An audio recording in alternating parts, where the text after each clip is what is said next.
Hello Goblins, it's Chris, Eldritch Pipes.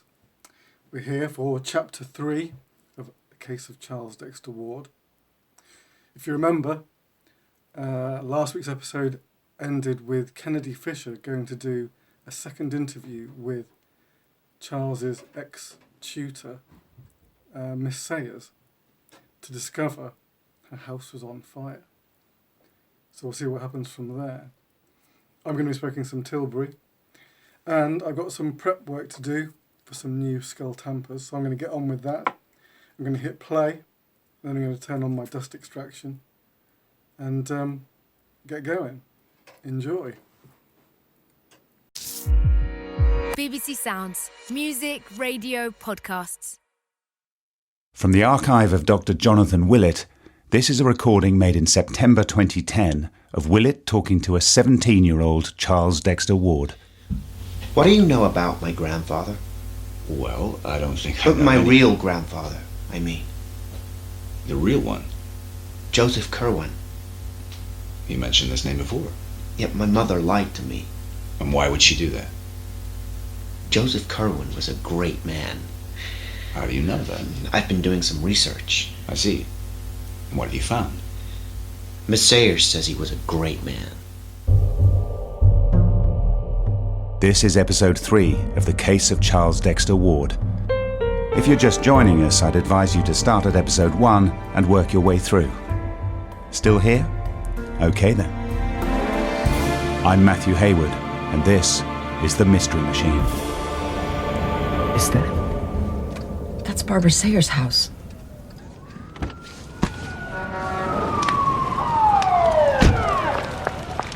This was the home of Barbara Sayers, ex-school librarian, ex-tutor to Charles Dexter Ward, and the likely recipient of a collection of mysterious letters that Charles Ward had discovered as a young man in a derelict house in Providence.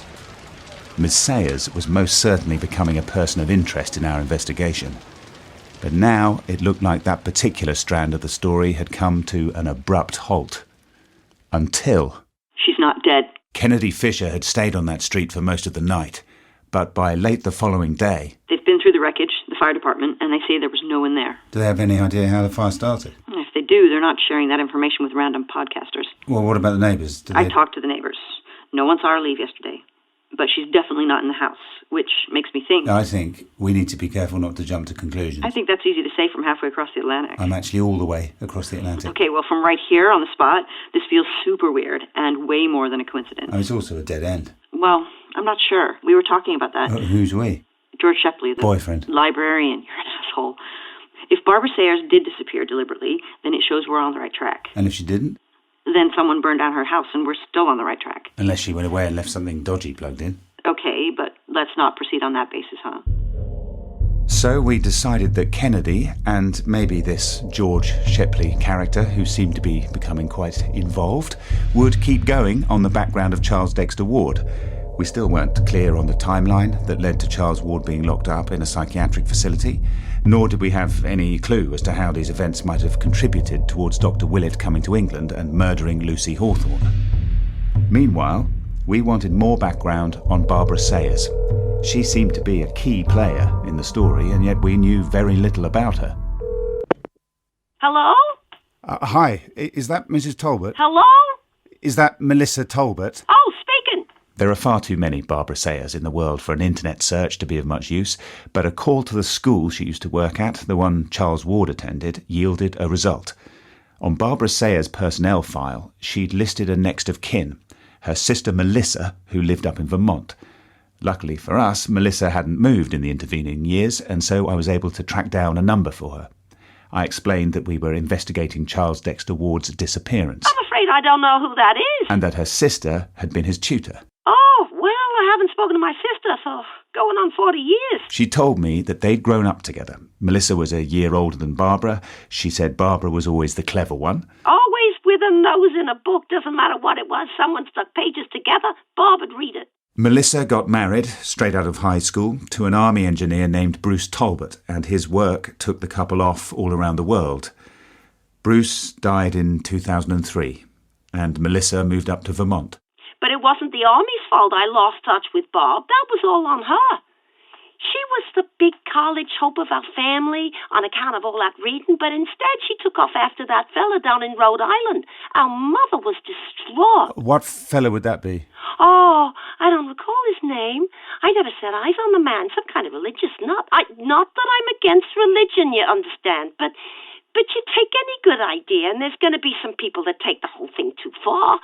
Bob fell head over heels for this guy, and she used to write me these letters about how amazing and clever he was. Total phooey. He had her by the short hairs, as my husband used to say. And of course, you know it was all phooey, because soon enough I get a letter telling me she can't write no more on account of me being an outsider. And this Joseph? Yeah, that was his name. This Joseph doesn't want members of his cult, or whatever they like to call it, to be polluted by the opinions of unbelievers. His name was Joseph? Yeah, Joseph, that's right. Joseph Kerwin? That's the fella, Kerwin.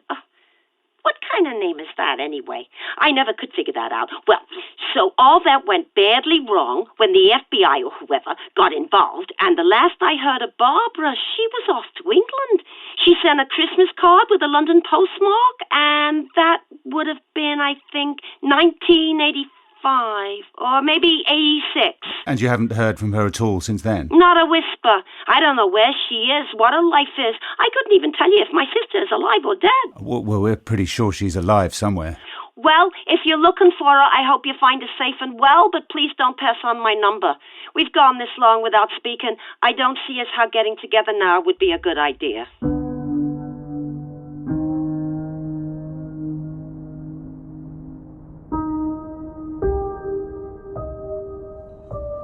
Joseph Kerwin's coming up a lot here. He really is. Kennedy was back in the UK for a few days, and so we'd got together in our regular hangout across the road from the studio. So where do we have them? We have the letters to Barbara Sayers.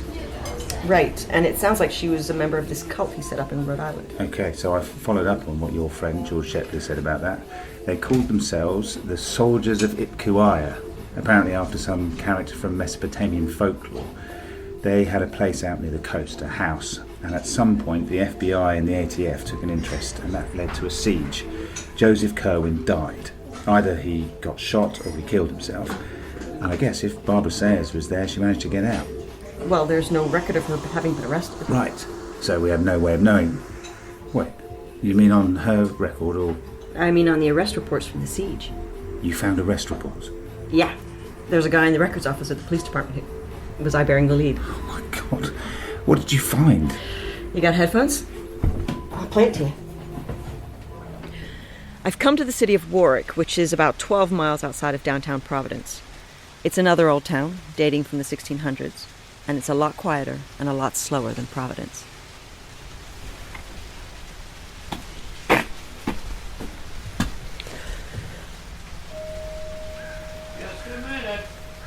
The arrest reports from the siege got me nowhere in terms of tracking down the actual Soldiers of Ipkuaya cult members. You're the lady from the radio thing? But there was another name on those reports, the arresting officer. Ezra Whedon? I'm Kennedy Fisher. Ezra is in his 70s now and retired. But back in 1980, he was a detective with the Providence Police Department. You want to come in? You like coffee? I love coffee. I'm not talking about that flavored hazelnut bullshit you people drink now. What I have here is real cop coffee. Keep you up for days. You think you can handle that? So long as I can get it iced with a splash of almond milk. Oh, you're yanking my chain. You and I are going to get along just fine. Ezra lives alone now. His wife died a few years ago. His house is small, but he keeps it neat and tidy. His police medal and citations are framed on the wall alongside pictures of his grandchildren, who live in Pennsylvania with their mom, Ezra's daughter, a lecturer at Carnegie Mellon. The coffee was exactly as strong as Ezra said it would be. It was like drinking rocket fuel. I asked him about the siege back in 1980. Wow, that was a long time ago. What's got you looking into that? Well, we're actually investigating the disappearance of a guy called Charles Dexter Ward. Ah, Ward, yeah. You know the case? I read the local papers. I like the weird stuff. I always did. Well, we're looking into what might have happened there, and there seems to be a connection to Joseph Kerwin. What kind of connection? Well, it's early days, so... Oh, you don't want to tell me? That's okay. I understand. I don't remember anything about the siege. You don't? But you said on the phone. Don't remember what I said. Must be age. Charles Dexter Ward seemed to believe that Joseph Kerwin was his grandfather. That's not enough to get you knocking on my door. Ward's tutor was a woman called Barbara Sayers. We believe that Barbara Sayers had been in a relationship with Joseph Kerwin and that she was one of his acolytes. Well, that seems like a coincidence, doesn't it? If you believe in coincidences. Well, now I think I may remember that siege you're talking about. There's a thing. The mind plays tricks at my age. Well, let me jog your memory. Your name is on the arrest reports, which actually I'm confused about because I thought it was an FBI or ATF thing. ATF, mainly. So how come the arrest reports were filled out by... Okay, so how these things work. The feds are here like the big guns. They want the glory. They don't want to do the work. They take the big guy alive, sure, they'll do that paperwork and take the credit. But if you pinheads looking at firearms or narco charges, they hand that shit off to local PD. Okay, but you were there at the siege. If you can call it that, yeah, I was there. What would you call it? Okay, you knocked on the right door today. I haven't talked about this before because, well, at the time they shut the whole thing down, and opening my mouth would have meant my job. But I guess now I'm retired and no one who was there is still around, so who gives a shit what I say? And you're the first person in maybe 20 years who's asked the question. So, how it went down. You got some people holed up in this old house in Pawtuxet. Probably they're mostly minding their own business. But some local people have started making complaints about their behavior. Toing and froing and noise and intimidation and whatnot. So a couple of uniforms get sent down out of Cranston, and they knock on the door. And all they're going to do is inform the folks there that there's been a complaint. Take a look around. Make sure nothing untoward is going on. Everyone knows these guys are religious or whatever of some stripe, and chances are they're harmless. But you want to kick up a little dust. Make sure they don't have kids in there or whatever, like it might be a welfare problem, or any kind of abuse is going on. So that's all there was to it. But when these two uniforms knock on the door, they get fired upon. And someone shoots the shit out of their patrol car with an assault rifle. Wow. So now this goes from being a thing that just needed to be checked out to being a house full of religious lunatics shooting at cops. So the next thing that happens is the ATF and the FBI have to put their dicks on the table and see who's is biggest. If anyone's being held against their will, that's a kidnapping and it's an FBI show. But there's no evidence that's the case, so the FBI have to hit the bench, and it's ATF steel, because there's firearms.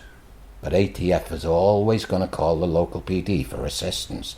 We used to refer to it as human shields. Cranston PD aren't up for the job, despite their guys being there at the start of it, because their chief is a big sissy. So it gets kicked up to my chief in Providence. Which means me and my buddies find ourselves shipping out to get shot at in the ass end of nowhere. I'll spare you the details that Ezra could not be persuaded to spare me. ATF ran the raid, and their guys were the first through the door, along with the SWAT team from Providence. Ezra wasn't in the thick of it. He and his partner were stationed at a roadblock on the perimeter to pick up anyone who tried to flee. Except no one tried to get out by road, because they had the tunnels, which no one knew about. Ezra said there were tunnels underneath the house. Yeah, we didn't discover those tunnels until after we took the house. They probably weren't dug by Kerwin's people. It's more likely they were way older, and to do with pirates and smugglers operating in the area a century or more before. But Kerwin's people knew about them, and that's how most of them, including presumably Barbara Sayers, got out and evaded capture. So how long did this thing last? Oh, it was pretty fast. Wasn't one of those days-long things like the Branch Davidians, or that's why no one really knows about it. The whole thing's over and done in maybe an hour or two. Which means there's no time to get news cameras down there, no drama to build up. That's why I say it wasn't really a siege. Some people in a house. We go to the house, there's an exchange of gunfire, and then we prevailed. And was Joseph Kerwin killed, or did he take his own life? Well, now you see, there's the thing of it. Because I read the official report, and that said there was an exchange of gunfire. Joseph Kerwin was killed. ATF agents went in there and swept the place, recovered some firearms and narcotics, and that was the end of it. Okay. Well, that's not what I saw. First off, yeah, our side definitely won the firefight. And the ATF guys breached the house and they cleared it all out. But I never saw them bring Kerwin's body out. Now, a buddy of mine, who since passed on, was on the SWAT team, and he swore blind that Kerwin locked himself up in a room inside the house. He shot through the door. They shot back, and then they breached the room, but he wasn't there. There was no one in there. It was an interior room. No windows, no other doors, no way down through the floor or up through the ceiling. He said all that was there was this dust. Dust? Yeah, like a thick gray dust. Like ash, he said. And it was everywhere. Like someone had burst a bag of the stuff right in the middle of the room. So what was the dust? Who knows? My buddy was told to file a report that said they breached the room, found Kerwin's body, and took it away. Well, that's not what happened. Did he talk to anyone about this? No. He only told me a few years back, after he got diagnosed and knew his clock was ticking. But how it would be today, it was different back then. The feds tell you what to put in your report, that's what you write down. Unless you want to find yourself hauled up on some bullshit and busted out of the force with no pension. Okay, so... But that's not the strangest part. No? Once the house was secured, ATF sent their team down into the basement, and that's when they found the tunnels. So they sent a handful of guys down into those tunnels to find anyone might be hiding down there. Now, I heard afterwards that every single one of the guys who went down there subsequently ended up getting discharged from the force on mental health grounds. Is that true? It's what I heard. What's true is that they sealed that house up for a while and no one was allowed in. Then the whole place was demolished and the tunnels were sealed up. And the people you processed, the people who got arrested? Kooks. Right. Like way beyond crazy. My guess, these guys were low level, like new recruits, because they're up top, okay? So they're either going to get shot or they're going to get busted. But really, they're just there to buy time for the more senior people to get into those tunnels and get out of there. So, had they been, like, brainwashed? Well, that would be outside my area of expertise. And they were each given a psych evaluation, but no psychiatric report was ever filed. That's unusual, right? Oh, sure. But this whole thing, they put a lid on it and screwed it down tight. You have to understand, something like this happens, standard procedure is, you launch an investigation into the cult itself. You figure out who might have been there by talking to neighbors, to the missing persons cops, because you want to know who got away. Because these people just shot at the cops, so they're still dangerous, right? You want to catch those guys. None of that happened. Those ATF guys came out of those tunnels. They told their boss whatever they saw down there, and the next thing, they're drawing a line under the whole business. Destroy the house, seal the tunnels, ship the ATF guys off to the nut house, wipe the slate. Never happened. Now, I talked with these people we arrested, and my opinion, I don't know what drugs they've been taking, or what they'd been told by this Kerwin guy, but they were broken. Like insane. And I'm not talking about what they said, because really they didn't say much of anything. But the look in their eyes, it was like there was nothing going on back there. You've seen that photo of the guy in Vietnam with a 1,000-yard stare? That famous picture? Sure. That's what these guys looked like. Like they didn't even know what planet they were on. Whoa. Wow. Wow is right. Oh, there's a lot to unpack there. There is. He wants to help. Who? The cop? The ex-cop. Retired. Ezra, yeah. Well, that's good, isn't it? It is. I'm worried Joseph Kerwin is a red herring. Oh, okay, but his connection to Barbara Sayers... I know, but even Barbara Sayers is... Charles Dexter Ward disappeared from a locked room. A year later, his doctor comes to England and murders someone. Are we getting away from that story yet? Well, I don't think so. I think it's all relevant.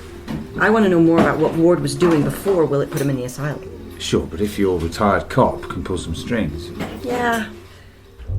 I think I realised then that Kennedy's problem wasn't really with where the story was leading us. It was that we weren't controlling it sufficiently. And that was because I wasn't pulling my weight. That's not an easy thing to admit, and it's certainly not an easy thing to broadcast. But, okay, sidebar. As a lot of listeners probably know, I was a freelance columnist before I started Red Hook. We managed to get a little seed money together to make these podcasts, but because we don't want to host advertising, we rely on monthly donations from listeners to keep going. We've been ticking over fine, mostly, and we've even managed to pay some researchers to work on upcoming shows for us. But this particular story, the Charles Dexter Ward mystery, has involved Kennedy going out to America, and so that suddenly becomes an expensive thing. It's not to complain or anything, this is what we chose to do, and we're making a good go of it. But if you've been wondering, as I think Kennedy had, about was I pulling my weight in this investigation, the answer was no. And sitting in the cafe then, I realised that the first priority has to be with the story. Now, it's true that a lot of the source material so far was coming from America, and so that was Kennedy's wheelhouse, but we knew that because Willett came to London and murdered Lucy Hawthorne, there must be a London angle. So I put the admin on hold and headed out to try and keep my end of the investigative bargain.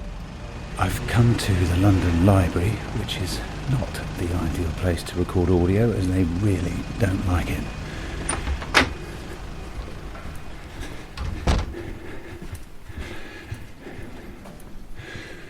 Okay, we talked last time about trying to work out if Lucy Hawthorne was a random victim choice for Dr. Willett, or if there was a reason he targeted her.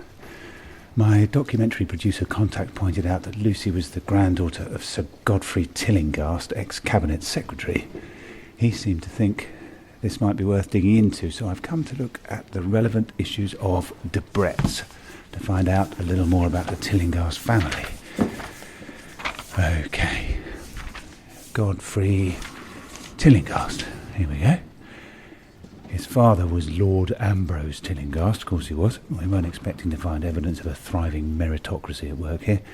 Godfrey married Caroline Hughes in 1962. Emma is born soon after. Oh, very soon after. Actually, suspiciously soon after, maybe a shotgun wedding. Meteoric rise through the ranks of the civil service, though he was hardly starting from the ground floor. Looking back, education, Winchester, Oxford, blah, blah, blah. Siblings. Okay, Godfrey has a sister called Eliza, 3 years younger. Okay, where are you, Eliza? Okay, so you don't rate Debrett's, Eliza. Bad luck, old girl. Let's see if there's a computer. Ah.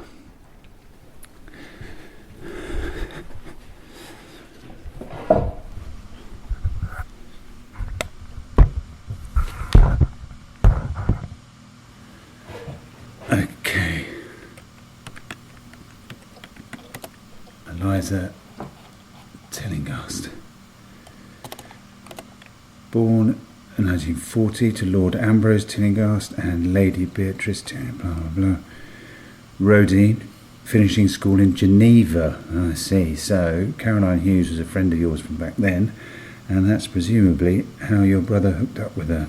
God, these people. Okay, then what?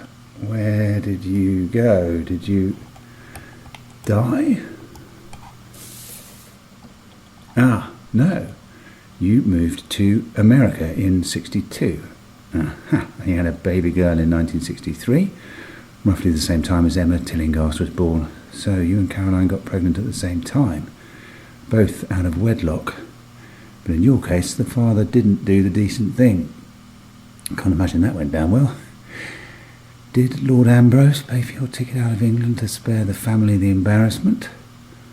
The baby is a little girl called Sarah, and then she in turn... Oh, Jesus. Oh, Jesus Christ.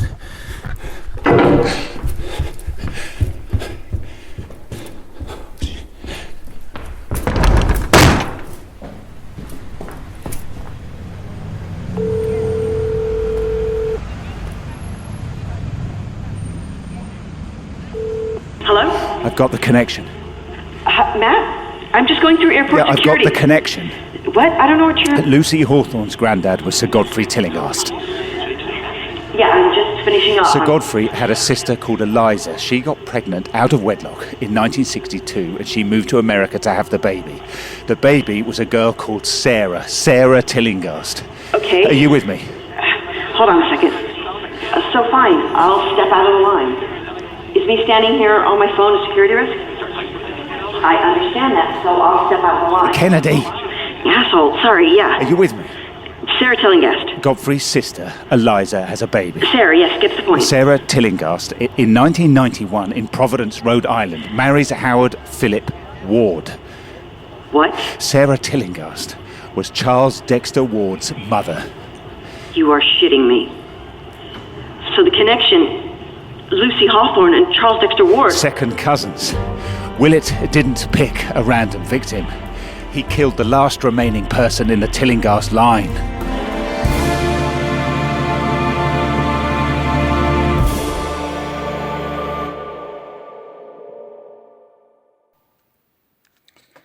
And on that bombshell,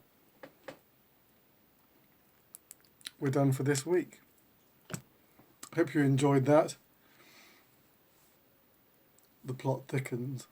I could say that every week. That was great. That was great. It's just going to get darker and murkier from here on in. I'm pretty sure I can guarantee that. I've got 6 skull briar bits now. I'll probably go into resin pot tomorrow. So I'll probably make a video about them later in the week. I like to make 12 before I put them up for sale though, so they're not going to be ready this week. I shouldn't think. Alright, goblins. Good stuff. I'll see you for chapter 4 next week. Till then, take it easy. I'm sure I'll see you soon. Ta-da.